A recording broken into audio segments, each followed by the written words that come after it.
Hello guys, how are you all? Myself CA Jai Chawla, faculty for CA Final Financial Reporting. So I welcome you all for this important session on INDAS chart revisions. So what is this INDAS chart revision? First of all, let me tell you, INDAS chart revision is specifically relevant for exam purpose. You just refer these lectures immediately before the exams so that in a very short span of time, like in 1 hour, just 1 hour, you will be able to cover the entire INDAS, entire single INDAS. So what I'm going to do in this particular series, in the series of INDAS chart revision, I will cover most important topics, especially special INDAS. Now, from where or from which notes I will cover these INDAS chart revisions. As you can see, these are the charts. I will refer all the topics from these charts.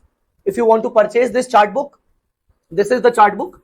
If you can see, this is a 60-page chart book, and in the 60 pages, everything is covered. Everything means everything. All the INDAS are covered. So if you want to purchase the chart book, you can see the description and click the link for the purchase. Okay. Now, I don't want to waste your time for discussing irrelevant talks. So let's come to the point. First of all, let me tell you one thing. As I said, because we are left with so much, with not so much time, we have limited time. So I will cover limited INDAS only. As far as big INDAS are concerned, like business combination, consolidation, financial instrument, I have already uploaded a good amount of lectures, revision lectures in details, and you can definitely rely on them. What you need to do, you just go to the description of this video and click on the playlist. The playlist name is this one, FR exemption series. So I have already uploaded some of the good important INDAS on this FR exemption series. Other than that, the topics which are not covered in the FR exemption series, those topics I will cover in this chart book. Okay. Now, other than this chart book, you will find the list of important questions. The list of 164 important questions which you should cover, you must do immediately before the exams. Yes, you can rely on these questions. For all the INDAS, I have covered 164 important questions. So in the description, you will find the link to download this. Now, what I will do right now, first of all, I will start this topic, INDAS 21, effects of changes in foreign exchange rates. You must know that it is a very, very important topic. Also, along with the chart revision, I will discuss few questions on the same portion. Okay, so let's start. And okay, let's start. INDAS 21, effects of changes in foreign exchange rates. First of all, basics. There are three types of currencies. First, foreign currency. Second, functional currency. Third, presentation currency. Now, what is the relevance of these three currencies? Foreign currency means any currency other than functional currency. See, out of these three currencies, functional currency is the most important currency for us. Okay, so foreign currency means any currency which is other than functional currency. Sir, what is functional currency? Without discussing any definition, first of all, just look at me and listen to me. Functional currency means the currency in which you actually going to make journal entries. You actually going to make your books of accounts. Functional currency is the currency where actually every financial statement needs to be prepared. Okay, this is the functional currency. Functional currency is the currency which is actually part of your heart. So you think from functional currency point of view. Generally for Indian entities, what is the functional currency? Definitely rupees. Okay. Now, what is the presentation currency? Sometimes we need to present our financial statements in another currency also. Why? Suppose I have a functional currency of rupee. Okay. So I will prepare my financial statements as per functional currency only. But suppose my shares are listed on a stock exchange outside India. Suppose NASDAQ, America. My shares are listed on the American stock exchange. So I have to prepare my financial statements in US dollar also for the purpose of submission of my financial statement to the stock exchange. So US dollar will become my presentation currency. All right. So presentation currency is definitely can be equal to functional currency also, and it can be other than functional currency also. Okay. Now, once again, come to the functional currency. What I told you, the currency in which actually you prepare your books of accounts is a functional currency. Now, what is the definition? Functional currency is a currency of primary economic environment in which entity primarily generates and expands the cash. Now, basically, the currency of a country the currency of a country, in that country, you actually generate your cash and you actually generate your, expand your cash. For example, you have your operations in India and you have your operations in Bangladesh. Okay. Now, but your major sales generates from India only. The 10% of the sales portion generates from Bangladesh. So, okay, you are operating in Bangladesh also. And while operating in Bangladesh, you generate the sale in Bangladesh currency also, Bangladeshi rupiah. But your primary, what is your primary environment? Indian environment or Bangladesh? Your entire country is dependent on Indian environment because your 90% of the sale is dependent on Indian environment. So the Indian currency will be the functional currency. Are you guys understanding or not? So technically, which is the prime environment in which you are operating your business, that the currency of prime environment will become the functional currency. Now, this was a basic. INDAS 21 has drafted 4 important indicators how we can identify our functional currency. So to identify the functional currency, INDAS 4 has drafted the 4 indicators. Now, before coming to these 4 indicators, let us first of all understand what do you mean by foreign operation. Foreign operation means any subsidiary company which is operating in a different country, or which is maybe operating in the same country but with a different currency. Yes, different currency. So I am a parent company, I have my currency, I have my functional currency as rupee. My subsidiary is operating in India also, but my subsidiary's functional currency may be dollar. So if my foreign operation is operating with different currency, it is my foreign operation.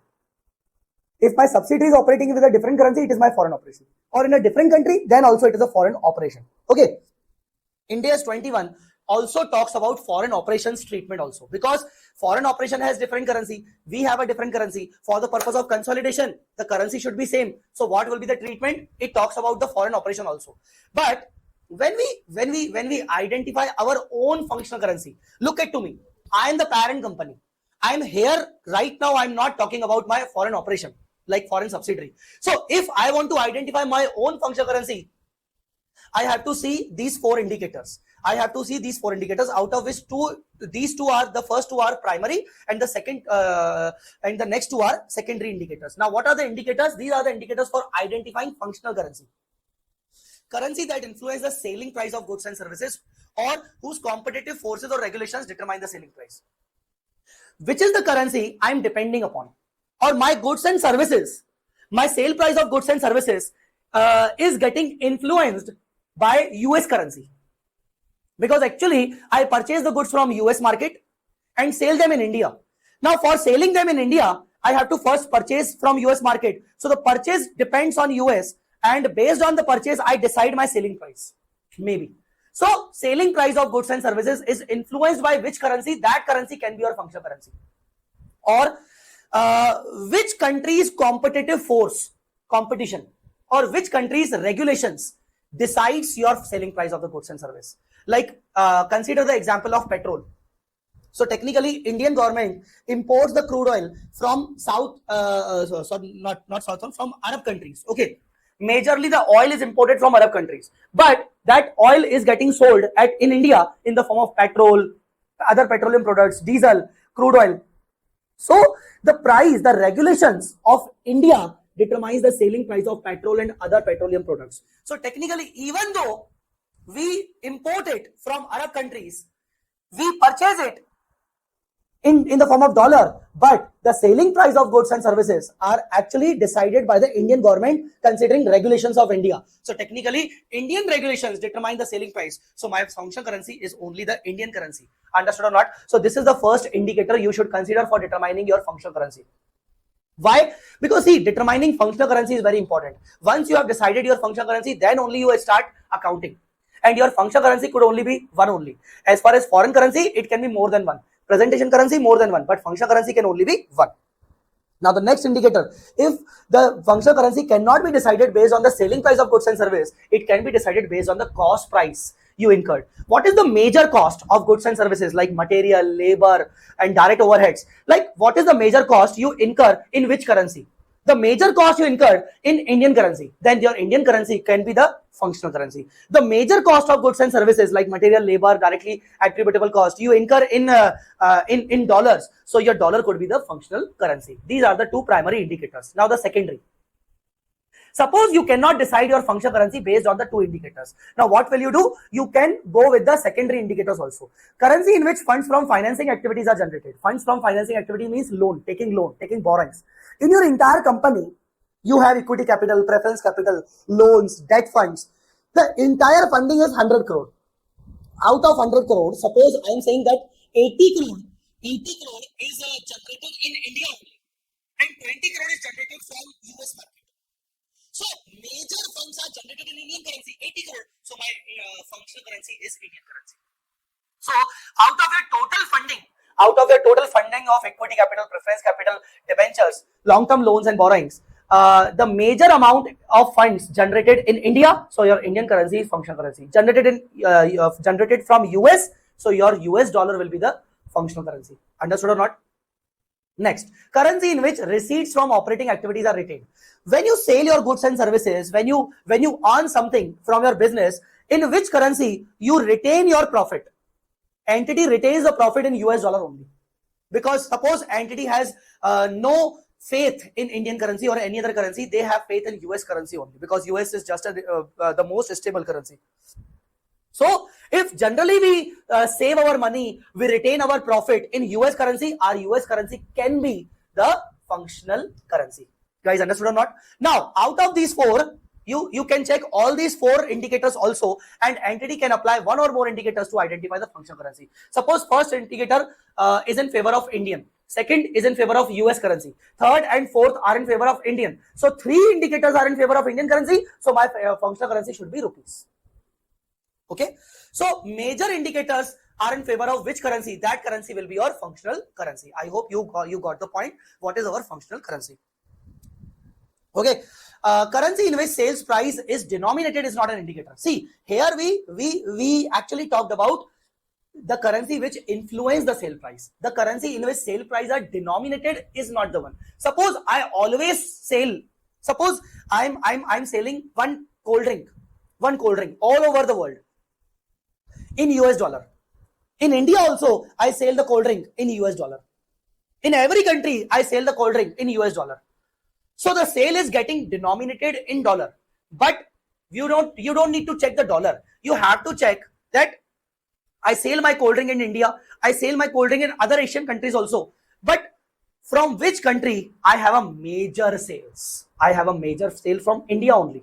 Like 70% sale from India only. Even though it is getting denominated, the sale is getting denominated in dollar, but I have a major sale in India only. So Indian currency will be my functional currency. So which currency influence your sales? Not denomination. So the denomination is not important. I hope you got the point. Now, come to the next. So I told you already that I am a holding company. My subsidiary is also there. Foreign subsidiary is also there. So these are the four indicators which I have to identify for my own functional currency. Now, what about the functional currency of my subsidiary? The functional currency of my foreign subsidiary? It totally depends. Whether my foreign operation, my foreign subsidiary is dependent on me, is totally dependent on me. Its business is dependent on my business. Whether I can control fully on my foreign subsidiary? If yes, my foreign subsidiary's functional currency will be same as my functional currency. Suppose my functional currency is rupees. My foreign subsidiary's functional currency will also be rupees. So if foreign currency is totally dependent on me, for example, I only transfer my goods and services to the foreign subsidiary and they can sell. If I will not transfer the goods and services, they will not purchase from the local market. So they are totally dependent on me. I have given the funds to my foreign subsidiary for operating the business. So they are dependent on me.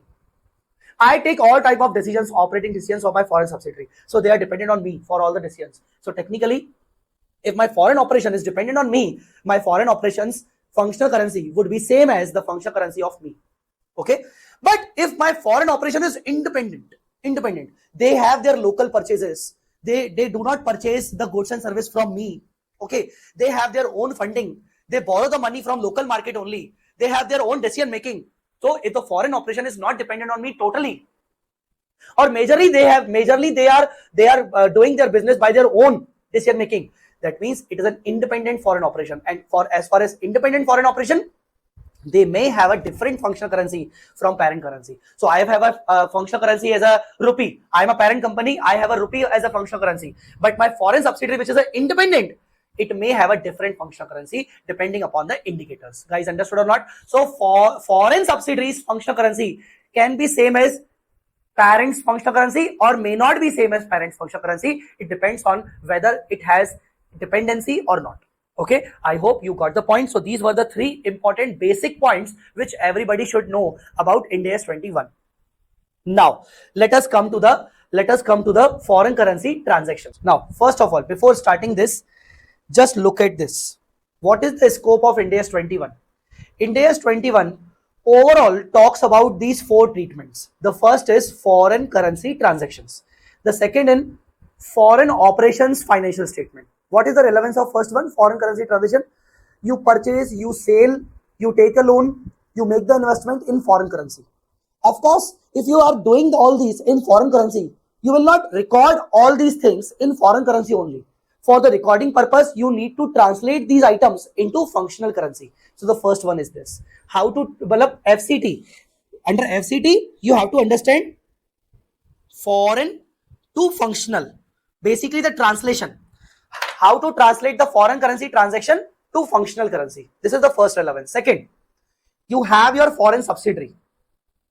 And the foreign subsidiaries financial statements are prepared on another currency. And your financial statements are prepared on another currency, different currency. For the purpose of consolidation, the financial statements of foreign operation need to be translated in the functional currency of parent company. So the second treatment. So INDAS 21 has these four relevance. Third, suppose your functional currency is Indian rupee. Your functional currency is Indian rupee. And you have to prepare your financial statements in dollar because of the reason that your shares are also listed in the American stock exchange, or you have taken the loan from American bank. So technically you have to present your financial statements in dollar also. So you have to convert your financial statements, own financial statements, from functional to presentation currency. This is the third scope. And the last scope is net investment in foreign operation. Now this is quite different, and this is I'll discuss this also. When I'll discuss, then I'll explain also. Don't worry. So these are the four scope. Now first of all, let's begin with foreign currency transaction. Like we have entered into a transaction in foreign currency. So it's quite simple.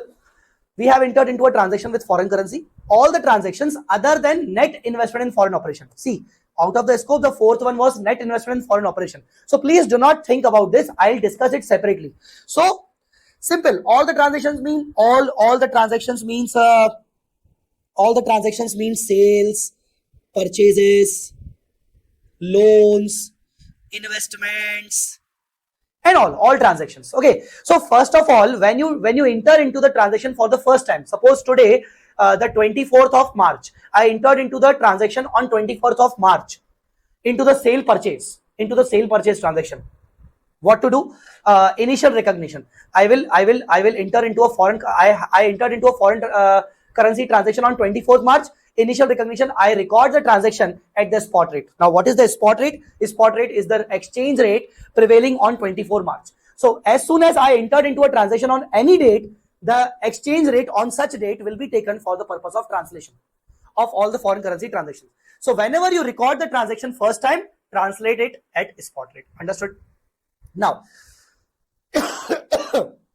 suppose you recorded the transaction first time at spot rate. Now what to do? Subsequent measurement. Subsequent measurement happens at balance sheet date.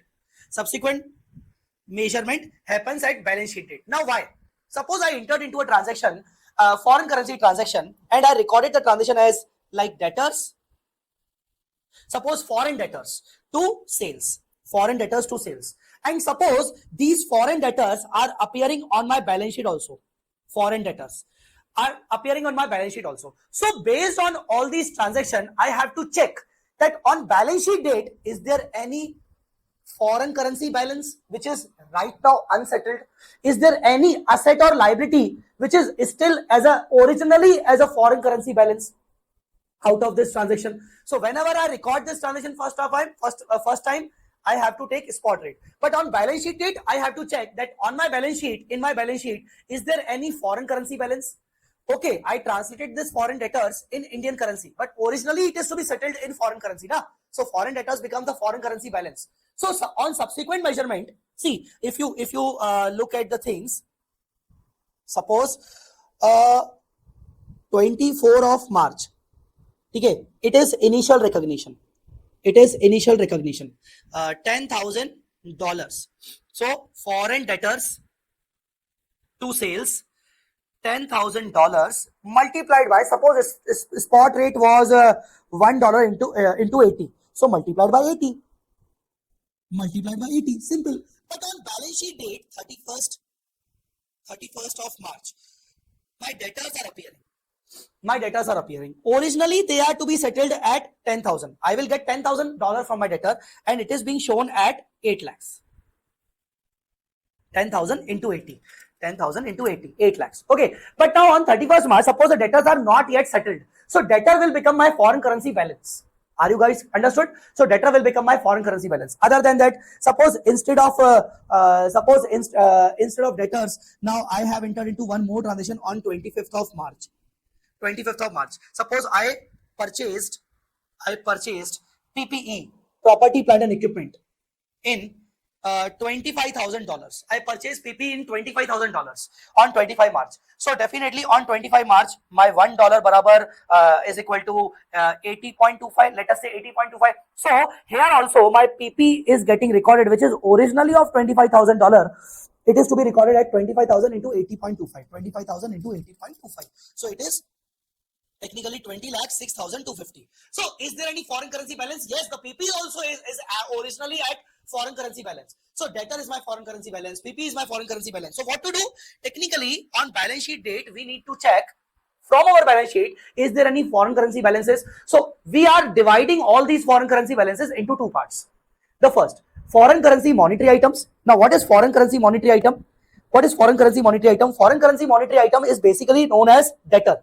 Foreign currency monetary item is basically known as debtor. Now what is foreign currency monetary item? See, monetary item can be asset or liability. Monetary item means any asset or liability whose value is fixed. Debtor having a fixed value. I'll get the $10,000 after 1 month or 2 months. What is the credit period? So once the credit period will become over, I will get 10,000 only. So 10,000 is the fixed amount I will get from my debtors. Okay, so debtor I will treat it as a monetary item. And I am going to recover it in the form of foreign currency. So it will become the foreign currency monetary item. But as far as PP is concerned, it is not the monetary item, because PP, every time I need to depreciate it. So any asset or liability whose value is not fixed, it becomes a non-monetary. So what is monetary? What is non-monetary? Monetary means the asset or liability whose value is fixed. For example, debtors, the value is fixed. I will get the fixed amount. Creditor, I will pay the fixed amount. Loan, I will pay the contractual amount, principal amount. Interest is the expense technically. So loans, debtors, creditors, these all are monetary. What is non-monetary? Non-monetary whose value is not fixed, like inventory, PPE, investment in equity shares. These are non-monetary. So what I have to do on balance sheet date, I have to divide on balance sheet date for the purpose of applying INDAS 21. I have to divide these into two parts. First, foreign currency monetary items like debtors, creditors. Just write foreign FCMI means debtor, creditor, loan. Please write it down. FCMI means debtor, creditor, and loan. And non-monetary items which are measured at FVTPL. Like, are there any non-monetary items which you measure them at fair value? Like suppose investment in equity shares. There's an option to measure the investment in equity shares at fair value as per the INDAS 109. If you remember, INDAS 109 financial instrument says that if you have investment in equity share, you can measure them at fair value, and fair value gain will be transferred to P&L. Or inventory is measured at cost or NRV, whichever is lower, and ultimately the inventory always appears in the profit and loss account. So whenever you measure the inventory at cost or NRV, whichever is lower, and suppose the NRV is lower, the loss is definitely reflected in the P&L only. So what are the assets and liabilities which are non-monetary, which you measure them at other than cost, technically other than cost, and through P&L? So what I did, suppose one more page I should include. Suppose in my balance sheet, there is PPE, there is one more PPE1 which was actually purchased at 25,000. $10,000. There is one more PPE2 which was actually purchased at $30,000. There is debtor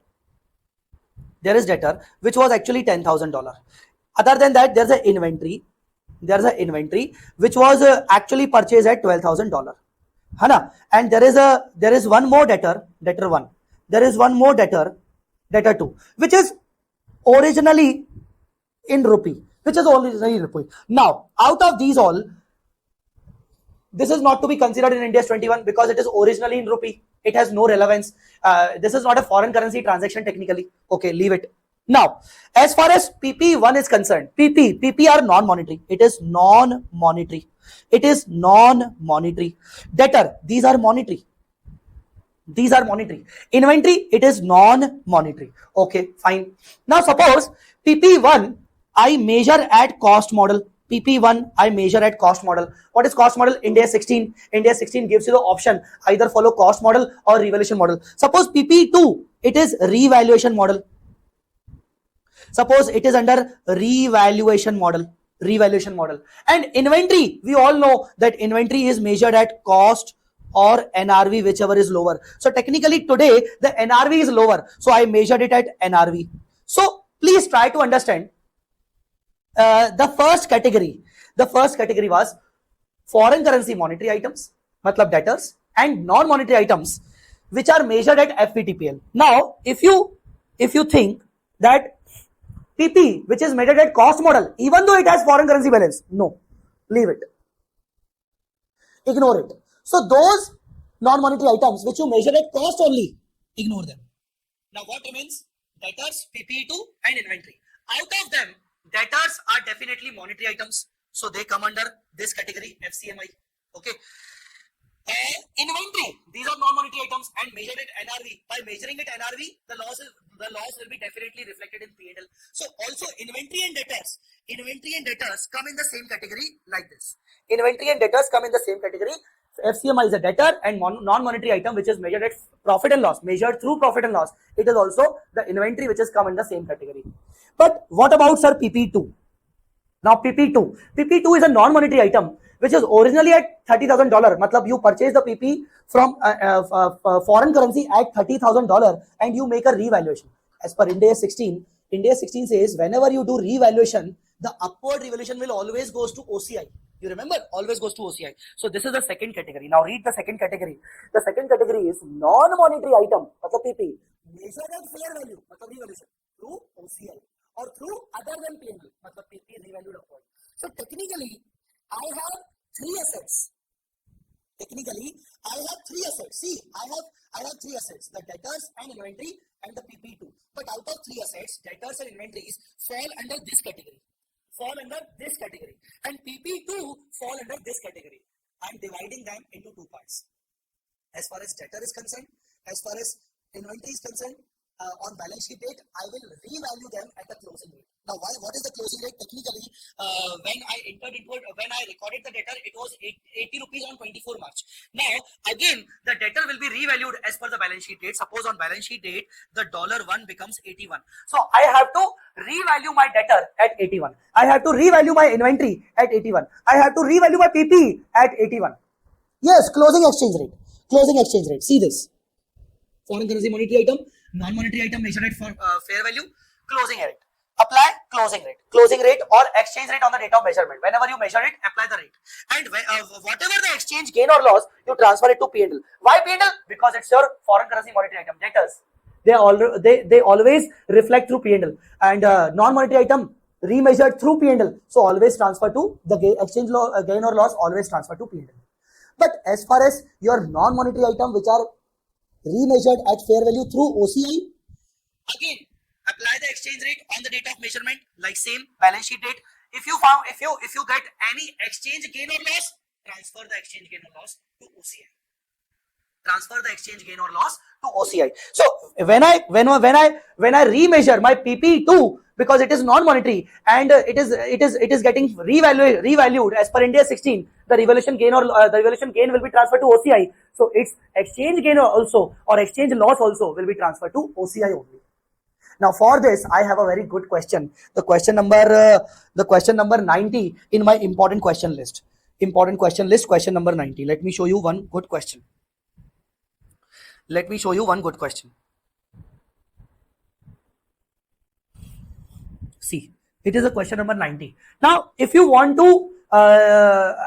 me to solve entire question, so just refer this QR code. In this, if you refer this QR code, you will get the complete video on this question only. Complete video on this question only. You can watch that video in 2x speed or 1.5x speed.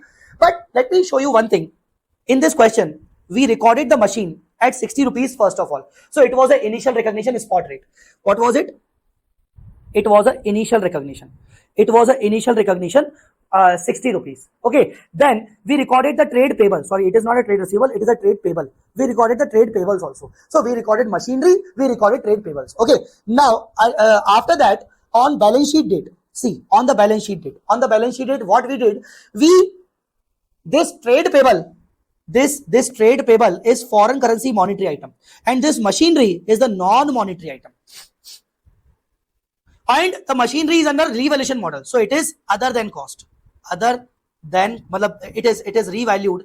It is revalued through OCI. So now technically, on balance sheet date, I have a machinery balance as well as I have a trade payable balance. But trade payable is a FCMI. Whatever the exchange difference will arise, we will transfer it to P&L. So see this. We converted the trade payables. And the exchange difference is transferred to P&L. But when we converted the machine, okay, the exchange difference is transferred to OCI. See, the initial rate was 60, the balance sheet date was 65. We converted it into, we transferred the exchange gain into OCI. So this is the difference I want to tell you, that when you convert any foreign currency balance can be your PP, foreign currency balance can be your debtor, foreign currency balance can be your creditor, loan. When you convert them, apply the closing rate for all the items. But after applying closing rate, sometimes the exchange gain transfer to P&L, sometimes the exchange gain transfer to OCI. Now it depends. When the exchange gain will transfer to P&L, when there's a FCMI or when there's a non-monetary item which is measured at profit and which is measured at fair value through profit and loss. Sometimes the exchange gain transfer to OCI when the non-monetary item is measured at fair value through OCI. Now you got the point. So if you can refer question number 90, for referring question number 90, this is the sheet. The sheet will be in the description only, and you can scan the code. You will get the proper video of this question only. Okay. So I hope it is properly cleared. Foreign currency transaction. What you need to do: initial recognition, spot rate. On balance sheet date, apply the closing rate. On FCMI, non-monetary items measured at fair value through profit and loss, and non-monetary item measured at fair value through OCI. Now, after applying closing rate, exchange difference. If there is a FCMI or non-monetary item FVTPL, transfer to P&L. Or non-monetary item OCI, transfer the exchange difference to OCI. I hope it is clear. Now, what is that net investment in foreign operation? I will discuss it later on. I told you that net investment in foreign operation, we have to discuss it later on the last part. Okay. So this was technically your foreign currency monetary item. I hope you got the point. Now after this, what you have to understand after this. Now come to the second scope. Foreign operation financial statement. Suppose if you have foreign subsidiary, and its financial statements are in dollars, and you are a parent company, and your financial statements are in rupees. So what you need to do? Your foreign subsidiary's financial statement in dollar need to convert into Indian rupees. So understand this concept. Where is the concept? Understand this concept. Translation of financial statements into presentation currency. Okay, so the treatment of the second and third concept. Is same. Like you want to convert your own financial statement into another presentation currency. That means the third one. Or your foreign operations financial statement should be translated into your own functional currency. The second. Now treatment for these two is same. What is the treatment? It is here. So as I said, there are two cases we need to discuss, and for those two cases the treatment is same. What are the two cases? These are the two cases. You are a foreign operation. Your financial statement need to be translated from your functional currency to my functional currency. Who am I? I am your parent. Second, I am preparing my financial statements in my functional currency, but I need to translate my financial statement into some other presentation currency. For both the things, rules are same. Now, what are the rules? What are the rules? Before discussing the rules, try to understand. First of all, you have to judge whether you are operating in a hyperinflationary economy. The word is hyperinflationary economy. The word is hyperinflationary economy. Now, whether you are operating in a hyperinflationary economy, now what is that? These are the characteristics of hyperinflationary economy. You can read that because the characteristics are written in as per INDAS 29. INDAS 29 is not in our syllabus. But what are the characteristics of hyperinflationary economy? The first characteristic is basically the public of that country, of that economy, used to save their money in foreign currency, stable foreign currency. They don't have trust in their own country's currency. That is a hyperinflationary economy. Or if they used to save their money or wealth in own currency, that should be in a non-monetary asset, not monetary. Non-monetary means properties. So public of that country used to create their wealth either in foreign currency or in their non-monetary assets, not in the form of monetary, because monetary is like cash balance, bank balance, debtors. They don't create their assets in the form of monetary assets. Or the economy where all the monetary amounts are quoted in a relatively stable currency rather than local currency. For example, I live in a country which is hyperinflationary economy. Now, whenever I will sell my product to you on a credit, I will sell it in other foreign currency only. I will not sell in a local currency because local currency is not trustable. So basically, the hyperinflationary economy is the economy whose local currency is not trustworthy. Okay, last one. The cumulative inflation over the 3 years approaching or exceeds 100%. An economy where the total inflation in 3 years should be 100% or more. That economy will be the hyperinflationary economy. So these are the characteristics of hyperinflationary economy. So first of all, before applying the cases, we first have to identify that we are operating or our foreign operation is operating in a hyperinflationary economy or not. The first case is no, that is not the case. Like suppose I am not operating in a hyperinflationary economy. For example, India is not a hyperinflationary economy.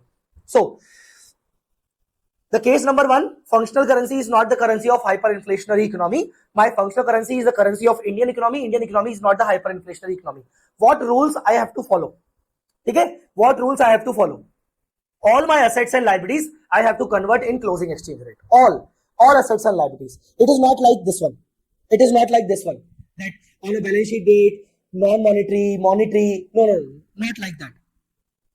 As far as conversions are applied, all assets and liabilities at closing exchange rate. All assets and liabilities are closing exchange rate. Second, all the revenue items like incomes, expenses are to be translated either at actual rate or average rate if actual rate is not possible. So actual rate is possible, otherwise average rate. If there are any capital transactions mean capital expenditure, or capital transactions means capital expenditure or loan taken. Now these capital transactions are very low in quantity, so you can take actual rate. Assets and liabilities, closing balance, closing rate. Revenue items, actual rate if possible, otherwise average rate. If there is any capital transaction during the year, then actual rate. Exchange difference, transfer to OCI. Exchange difference, transfer to OCI. Now what I'm actually trying to discuss is, there is my trial balance. There is my trial balance. Now, all my items into rupees. All my items are into rupees. There are PPE, there are inventory, there are loans, there are current liabilities, there are sales and purchases and etc. Sales and purchase, etc.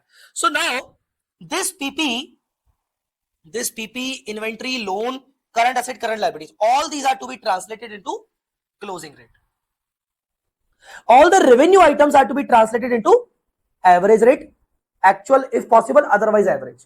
Okay, now whenever I will convert my rupee trial balance into some other currency. Sir, why there's a need to convert rupee trial balance into some other currency? Because my functional currency is rupee, but my presentation currency is dollar. So I need to translate my rupee trial balance into dollar.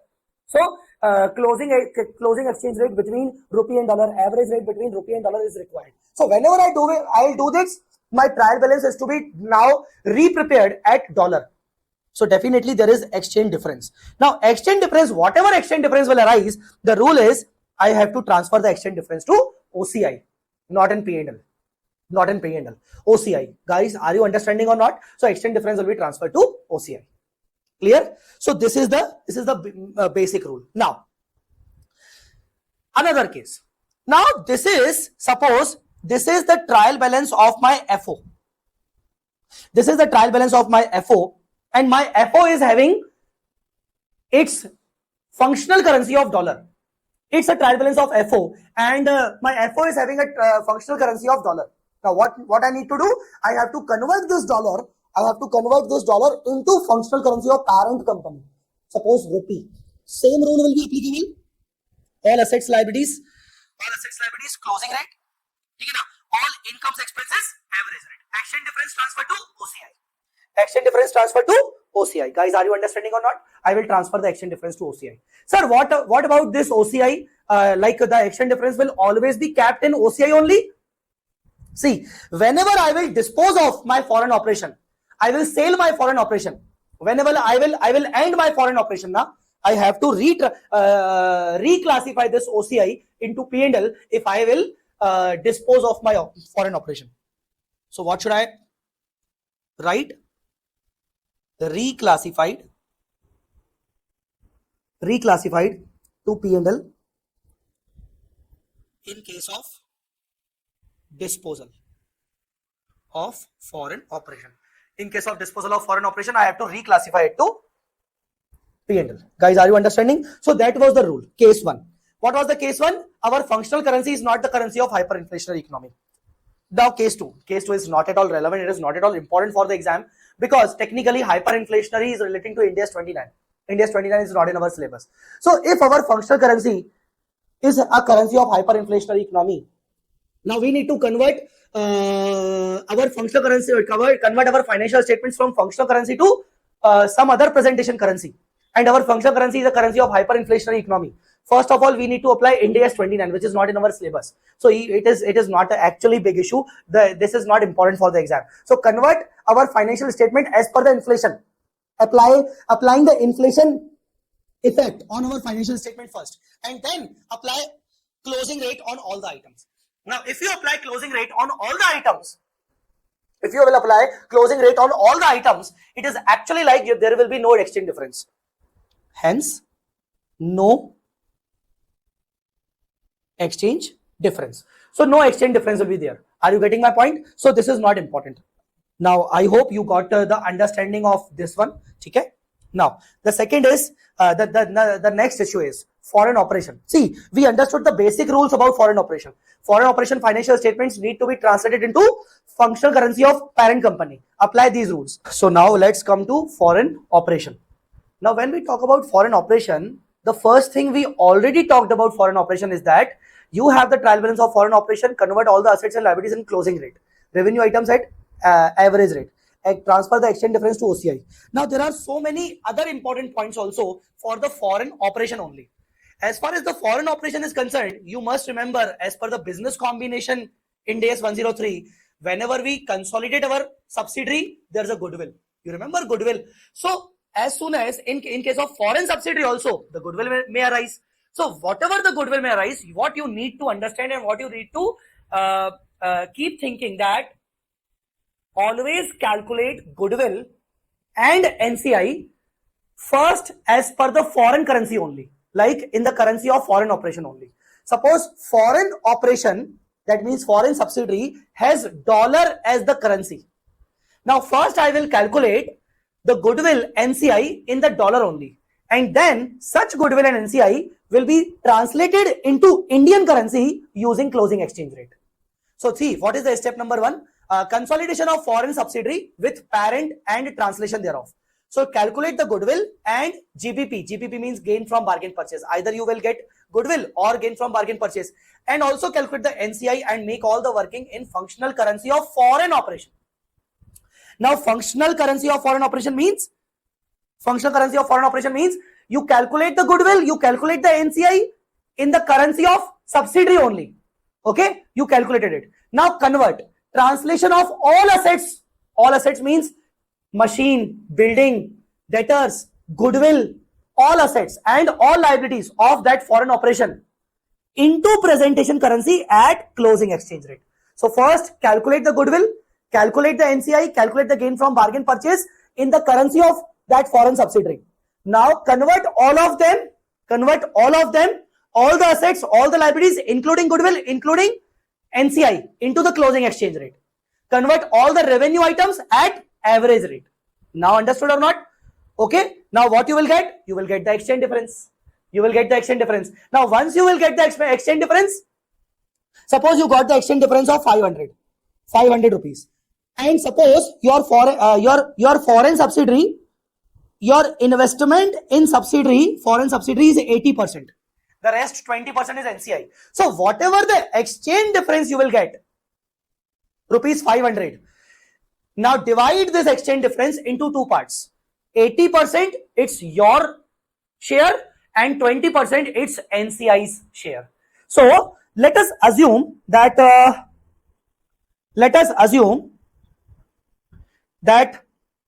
this is the trial balance of foreign operation, and in the trial balance there are assets including goodwill, there are liabilities including non-controlling interest, and other than that there are incomes and there are expenses. What you have to do? All these are in dollar. Now suppose I want to convert from dollar to rupee. Rupee is holding company's currency. So asset, goodwill, liabilities and NCI must be at closing rate.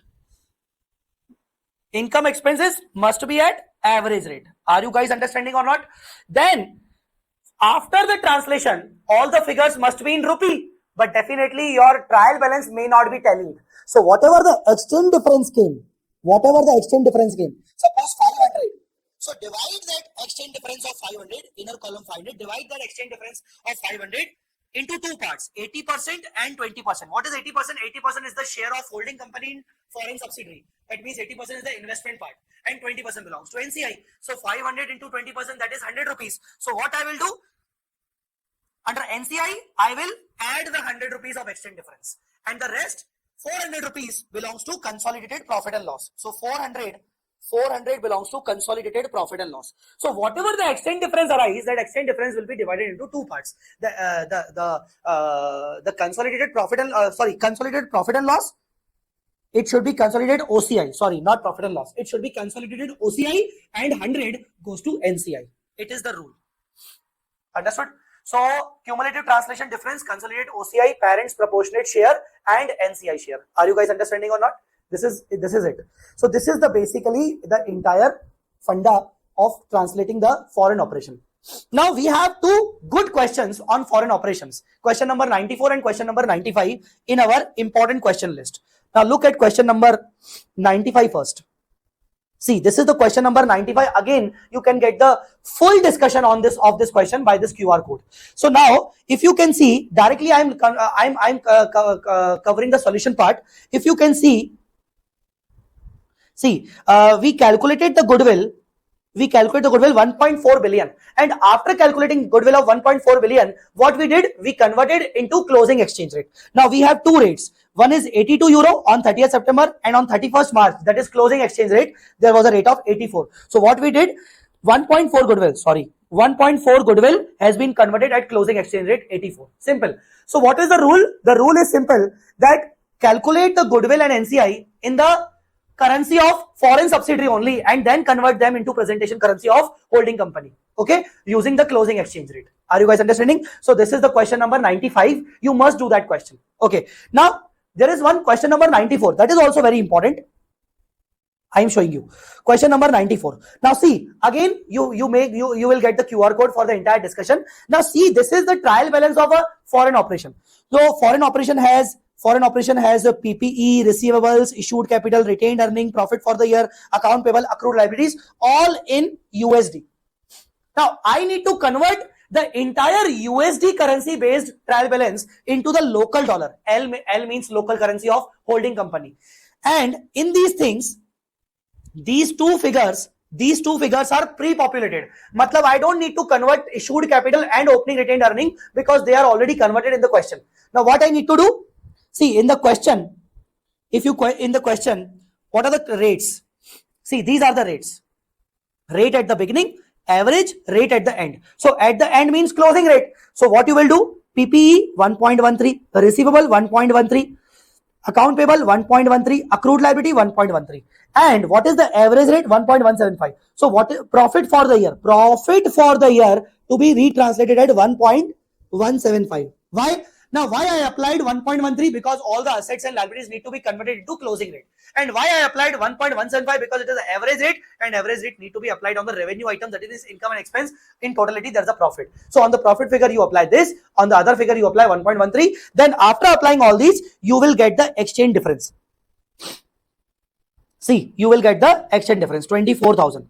You will get the exchange difference. Whatever the exchange difference you will get, you will transfer it to foreign currency translation reserve, matlab OCI. You have to transfer it to OCI. In this question, they are not telling us about the percentage of holding, 80%, 90%. So we'll assume that NCI is 0, the entire difference to be transferred to OCI.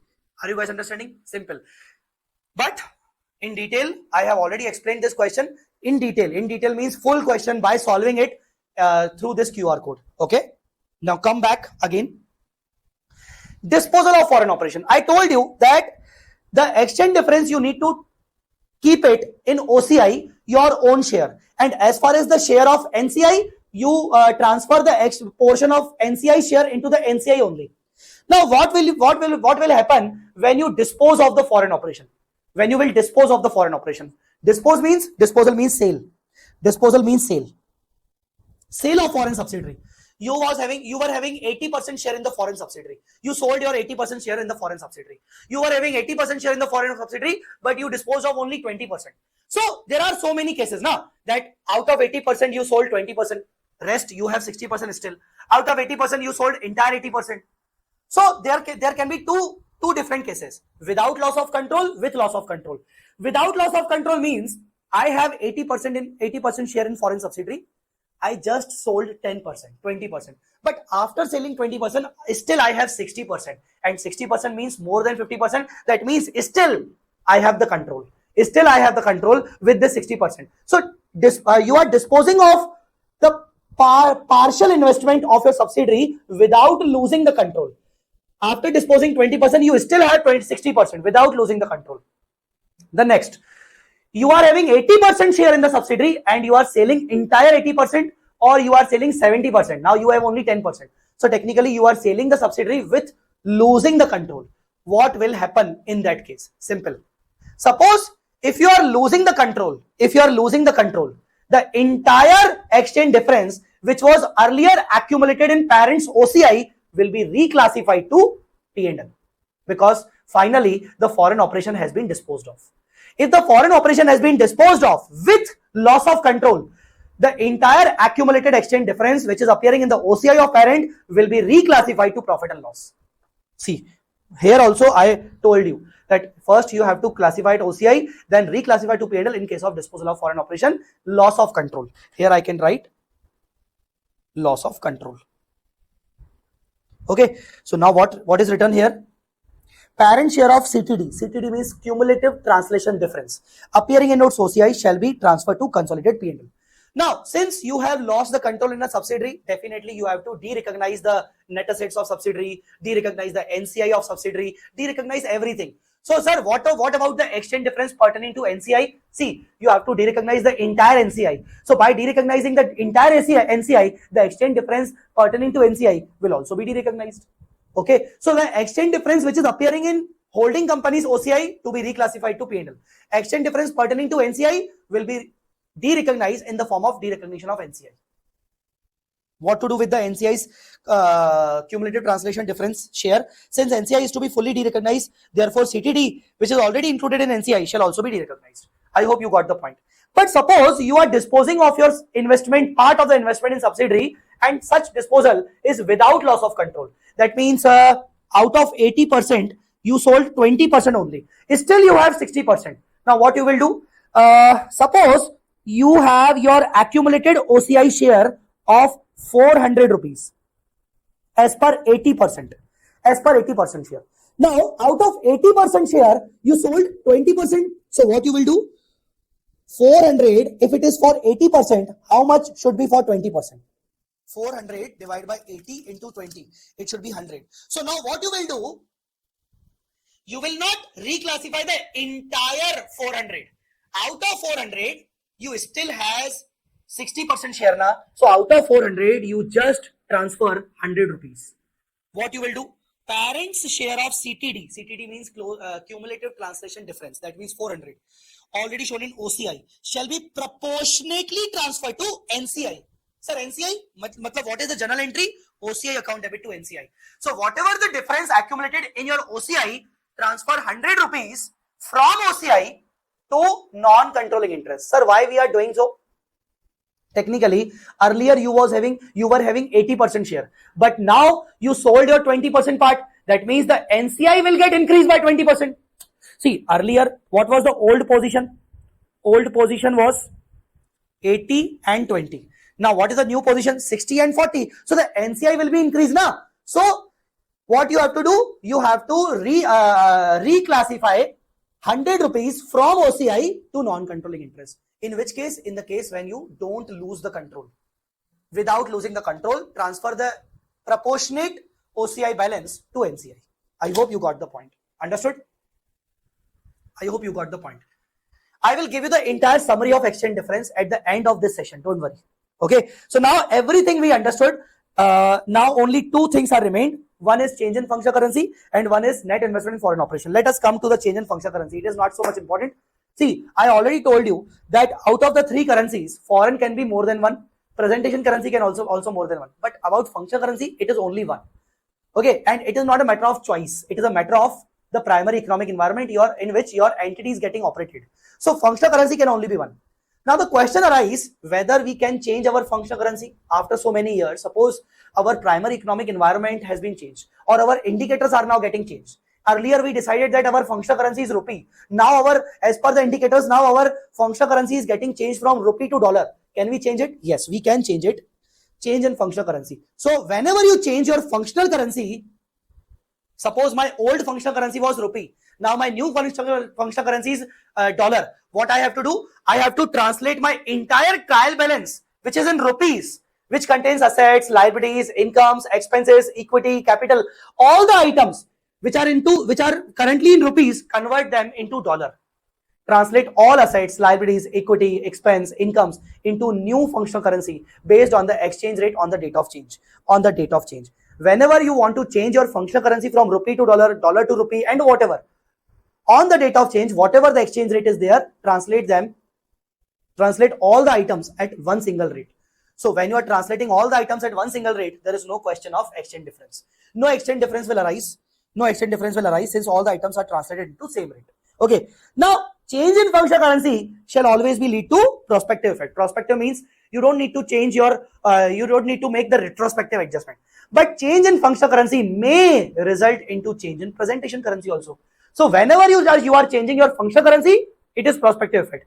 But because of changing functional currency, suppose you are changing your presentation currency also. What you have to do? It's not an issue. Earlier your presentation currency was dollar. Now your presentation currency is rupee. You have to change your last year corresponding figures also. So restated with the new presentation currency. Previous year figures are also restated with the new presentation currency. So there are two things. Change in functional currency, prospective effect. No need to look into the past. But change in presentation currency, retrospective effect, means current year items to be translated, even the last year items are needed to be translated. Understood or not? That's it. So this is not so much important. Now, last but not the least, net investment in foreign operation. What is net investment in foreign operation? It is quite simple. Net investment in foreign operation means one party has given the loan to its subsidiary, a sister concern, a branch, an associate, and this loan is a permanent funding. That means the loan given by one party to another party is never get settled, is never get repaid in future. Yes, permanent funding. So what is the meaning of net investment in foreign operation? Is a parent has given loan to its foreign subsidiary. Foreign operation means foreign subsidiary. Parent has given long-term loan to its foreign subsidiary and it is not planned to repay it. And it is probable that it will never be get settled in the future. Okay, understood. So why we are calling it as a net investment in foreign operation? Technically, I am the parent company. I have already invested in the equity share of subsidiary company. I have already an investment in equity share of the subsidiary. Now I am giving one loan to my subsidiary, which I will never get repaid. The loan will never be get repaid. The loan will never get settled. You are understanding or not? So technically, the loan given by me to my foreign subsidiary, it is also as good as investment. So it becomes an investment in foreign operation. It's simple. So investment in foreign operation means it is a permanent funding. Either I have given loan to my foreign subsidiary or foreign subsidiary has given loan to me. But the main thing is for which settlement is neither planned nor likely to occur in the foreseeable future. It is like that. First, you understood now? Now, if it is the case of permanent funding, what will happen? See, I am the parent. I have given a loan to foreign subsidiary in rupee, and I have functional currency as my rupee. Now, let's understand the same through the example. Let's understand the same through one example.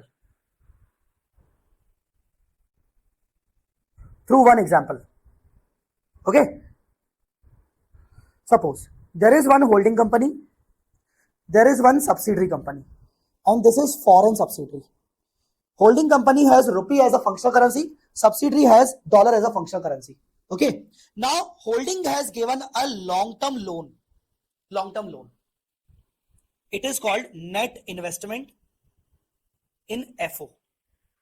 So, if this is the case, so technically from subsidiary's point of view, FO, from subsidiary's point of view, long-term loan in rupee. Holding company has given the loan in the rupee only. So technically for holding company, it is not a foreign currency transaction. Holding company has a functional currency of rupee and holding company has given the loan into rupee only. So it is not a foreign currency transaction. But for subsidiary, it is a foreign currency transaction. For subsidiary, it's a foreign currency transaction. So technically what subsidiary will do? Subsidiary will apply this rule. Initial recognition, spot rate, balance sheet date, it will be an FCMI, foreign currency monetary item. It is a loan. Loan is a monetary item to be translated at closing rate, and the exchange difference will be transferred to P&L. So technically, subsidiary what will do? Subsidiary will apply the rules, and exchange difference will be transferred to the P&L of subsidiary. And if it transferred to the P&L of subsidiary, look at the P&L. The incomes in dollar. The incomes in dollar, the expenses are in dollar, and the exchange difference, suppose it is a loss, it is also in dollar. Here also the exchange difference may happen in dollar. So technically subsidiary has taken a loan. This loan for subsidiary is a FCMI and translated at closing exchange rate. The exchange difference will be transferred to the P&L of subsidiary. This is not tough, don't worry. Now everything is going well, but when this P&L will be translated into rupee. Sir, why we are translating this P&L into rupee? Because for the purpose of consolidation, holding company has the functional currency rupee. Now translated into rupee, this entire P&L when translated into rupee, what you will apply? You will apply the average rate for all the P&L items. Yes or no? The income to be average rate. Exchange difference, also it is a kind of income, average rate. Expense, exchange difference at average rate. You know now. Now the same P&L of subsidiary,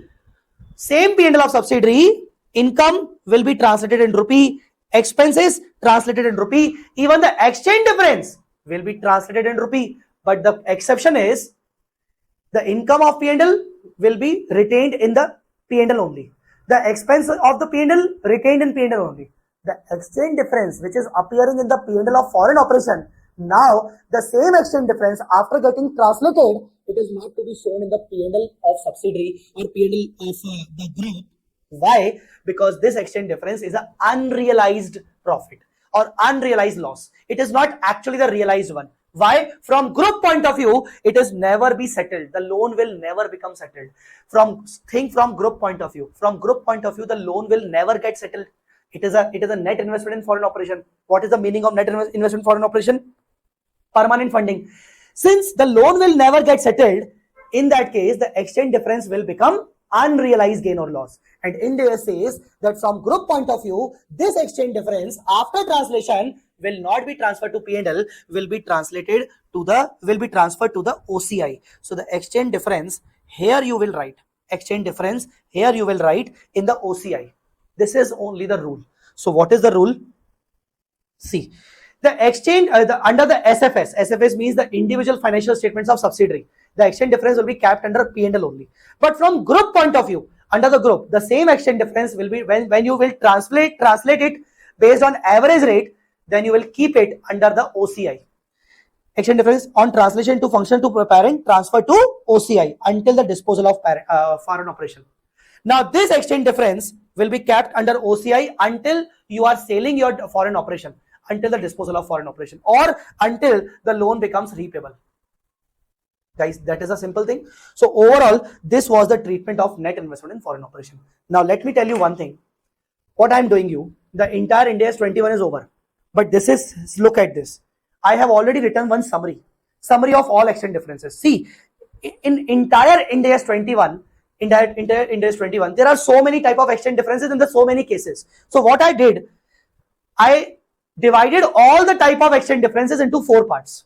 Now in the entire INDAS 21, there are 4 type of exchange differences. The first is simple exchange difference on foreign currency transactions. There is a foreign currency transaction, need to translate into functional currency. Every time, whenever the exchange difference arises, transfer it to P&L. Simple. Second, exchange difference in case of net investment in foreign operation, which we have discussed right now. So in case of net investment in foreign operation, as far as the SFS, individual financial statements of foreign operation, transfer it to P&L. But as far as the group, transfer it to OCI. Of course, you can reclassify to P&L when the FO is getting disposed of. The third exchange difference arises when you have your functional currency financial statement, but you need to translate your functional currency financial statement into another presentation currency financial statement. I told you I have my shares listed in NASDAQ, American Stock Exchange. So I need to submit my financial statement into American authorities also in dollar. So if I'm translating my financial statement from functional currency to presentation currency, whatever the exchange difference will arise, I will transfer it to OCI. Last but not the least, my foreign subsidiary is there, and I need to translate the entire trial balance of my foreign subsidiary into my functional currency for the purpose of consolidation. In that case, exchange difference will arise. Out of such exchange difference, parents' share in such exchange difference will be kept under OCI, and the NCI's share of such exchange difference will be added in the NCI. Simple. That's all. So just take the screenshot of this exchange difference. Just take the screenshot. Take the screenshot of this page. There are 4 kind of exchange differences. The first is most important, and the fourth one is important. First and fourth are most important. The second and third are quite lesser important. Okay? All right. Now, after taking a screenshot, one more question you should refer. Question number 92 from these notes. The notes are in the description. This is a very good question. I must say this is a question of 2 INDAS combination of financial instrument, INDAS 109 and INDAS 21. It's a very good question. I will not discuss this question right now because I want to keep this lecture very short for the purpose of revision before exams. So if you want me to discuss this solution, just scan this QR code and you will get the proper discussion video of this question. Okay. So I hope guys you have liked this lecture. I have recorded this lecture especially considering South Indian students, because I am getting so much demand from my South Indian students also, from Chennai, Hyderabad, Kerala and so many other places. So guys, If you are a South Indian student, please do comment and give your feedback about this lecture. Give your feedback about the chart book, how you have liked the chart book. Give your comment about the important question list along with this special facility of QR code. Even if you are from North India, if you are a Hindi belt student, also do comment how you like the chart revision and how you like this lecture, so that I can get the more energy to record so many sessions. Thanks a lot, guys. I will not waste your time. All the very best for exams. Keep watching my lectures, keep subscribing my channel, and we'll meet you on the next lecture. Thanks a lot.